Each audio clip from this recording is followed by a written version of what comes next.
Assalamualaikum warahmatullahi wabarakatuh. Berjumpa lagi dengan Ibu Sri di kelas 3 SD tema 2 menyayangi tumbuhan dan hewan. Subtema 1 manfaat tumbuhan bagi kehidupan manusia. Pembelajaran 1 bersama Ibu Sri Eka Handayani, Guru SD Negeri 10 Sapiran Bukit Tinggi, Provinsi Sumatera Barat. Tujuan pembelajaran kita hari ini adalah 1. Pengertian dongeng, 2. Sifat pertukaran komutatif pada penjumlahan, 3. Pola irama dalam bunyi benda. Pengertian dongeng. Pengertian dongeng.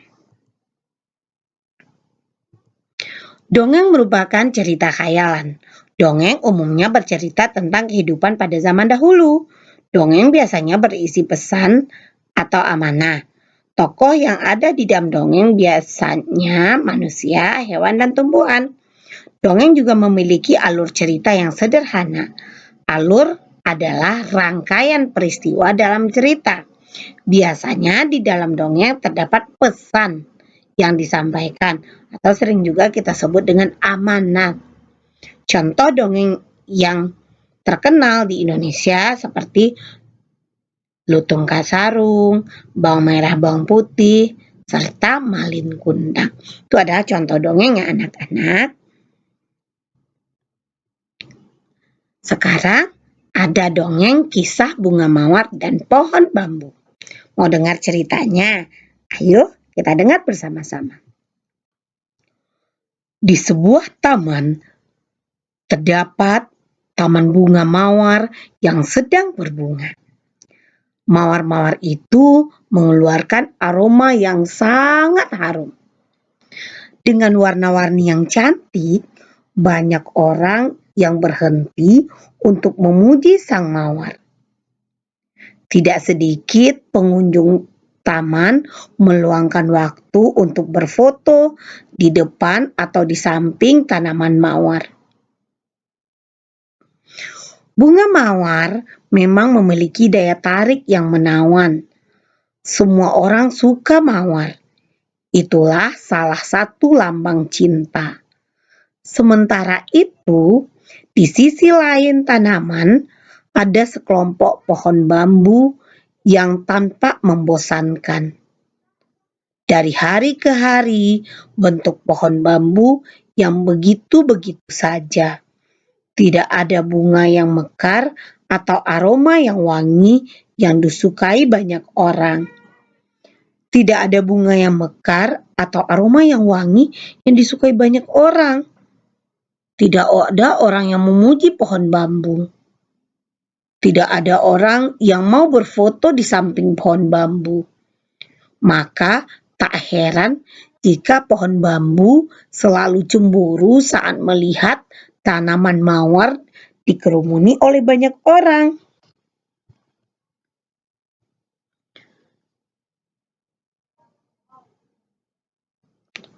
Hai bunga mawar, ujar sang bambu pada suatu hari.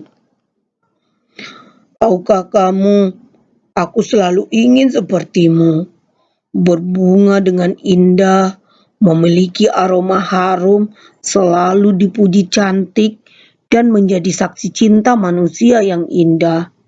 Lanjut sang bambu dengan nada sedih. Mawar mendengar hal itu tersenyum.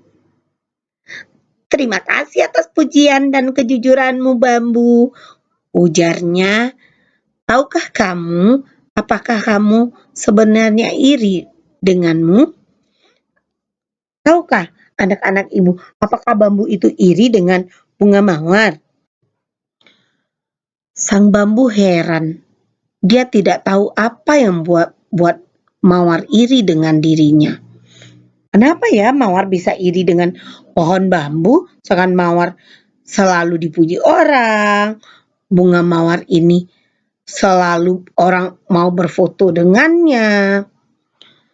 Tidak ada satupun dari bagian bambu yang lebih indah dari mawar. Aneh sekali. Mengapa kau iri padaku? Itulah kata si bambu ya. Tentu saja aku iri denganmu. Coba lihat, kau punya batang yang sangat kuat. Saat badai datang, kau tetap bertahan, tidak goyah sedikit pun, ujar sang mawar. Sedangkan aku dan teman-temanku sangat rapuh, kena angin sedikit saja, kelopakku lepas. Hidup kami sangat singkat, tambah sang mawar dengan nada sedih. Ah, bambu, ujar mawar sambil menggeleng. Kamu tahu, manusia sering menggunakan dirimu sebagai alat untuk mengalirkan air. Kamu sangat berguna bagi tumbuhan yang lain. Dengan air yang mengalir, kamu sangat berguna bagi tumbuhan yang lain.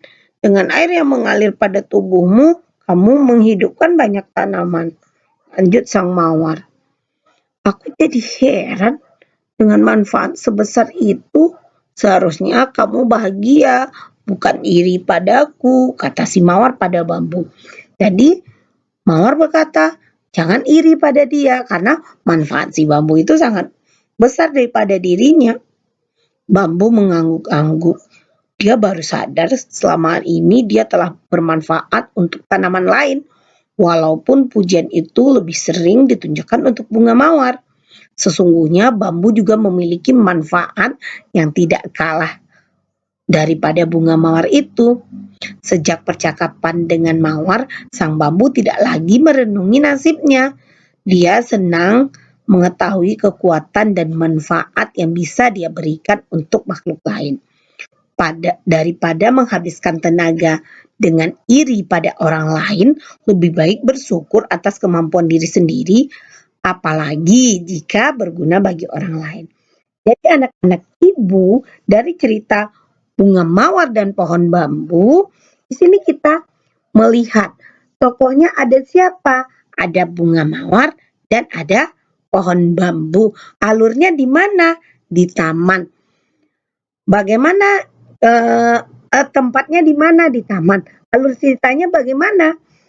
Alur ceritanya ada pohon bambu dan mawar ini saling tidak berjauh-jauhan, saling berdekatan. Tetapi pohon bambu ini orang dia merasa iri karena orang tidak ada berfoto dengannya. Dia merasa dirinya tidak bermanfaat bagi orang lain. Tetapi setelah dia bercakap-cakap dengan bunga mawar, baru dia tahu rupanya dirinya sangat bermanfaat bagi orang lain. Walaupun orang tidak ada berfoto dengannya, tapi dirinya sudah memberikan manfaat. Barulah dia sadar, amanahnya dia sadar. Kita tidak boleh iri pada orang lain karena kita harus mensyukuri apa yang diberikan Tuhan untuk kita. Karena kalau kita iri pada orang lain, tidak ada gunanya. Karena kita sudah diciptakan Tuhan dengan fungsi yang berbeda-beda. Jadi amanahnya atau pesannya jangan menghabiskan tenaga untuk iri pada orang lain. Lebih baik bersyukur atas kemampuan diri sendiri. Apalagi kita sudah banyak berguna untuk orang lain. Kita harus menjadi orang yang bermanfaat. Bambu bermanfaat untuk jembatan, untuk mengalir sungai, sedangkan mawar bermanfaat untuk misalkan untuk keindahan. Jadi semuanya bermanfaat. Jangan lupa subscribe, like, share. Sekarang sifat pertukaran komutatif pada penjumlahan. Sifat pertukaran komutatif pada penjumlahan. Pada operasi hitung penjumlahan bilangan cacah berlaku sifat komutatif. Sifat komutatif disebut juga dengan sifat pertukaran. Penggunaan sifat-sifat operasi hitung ini dapat membantu memudahkan menyelesaikan soal. Perhatikan contoh soal berikut ini. Ibu meletakkan 3 tangkai bunga mawar di vas besar dan 4 tangkai bunga mawar di vas kecil. Berapa jumlah tangkai bunga mawar seluruhnya? Anak-anak ibu bisa melihat ada 3 tangkai bunga mawar di vas besar dan 4 tangkai bunga mawar di vas kecil. Kita lihat jalannya. Penyelesaiannya jumlah mawar 3 ditambah 4 sama dengan 7 tangkai. Jika ibu menukarkan menjadi 4 mawar di vas besar dan 3 mawar di vas kecil, berapa jumlah seluruh mawar sekarang? Penyelesaian jumlah mawar 4 tangkai di vas besar tambah 3 tangkai di vas kecil sama dengan 7 tangkai. Jadi dapat disimpulkan bahwa hasil penjumlahan dua bilangan cacah akan sama hasilnya walaupun bilangan tersebut ditukar atau letaknya ditukar ya. Secara umum, sifat komutatif penjumlahan dapat ditulis sebagai berikut. A tambah B sama dengan B tambah A. A dan B merupakan bilangan cacah. Seperti di atas bisa kita lihat. 3 tambah 4 sama dengan 4 tambah 3. Hasilnya sama-sama 7. Perhatikan contoh soal berikut ini. Sari melihat tanaman di pekarangan rumah. Banyak bunga-bunga layu jatuh berserakan. Sari lalu mengambil 2 buah keranjang. Keranjang pertama diisi 12 bunga layu. Keranjang kedua diisi 23 bunga layu. Sari kemudian menghitung banyak bunga yang ada di kedua keranjang tersebut. Dapatkah kamu membantu Sari menghitung bunga tersebut? Kita lihat, kita atur pennya.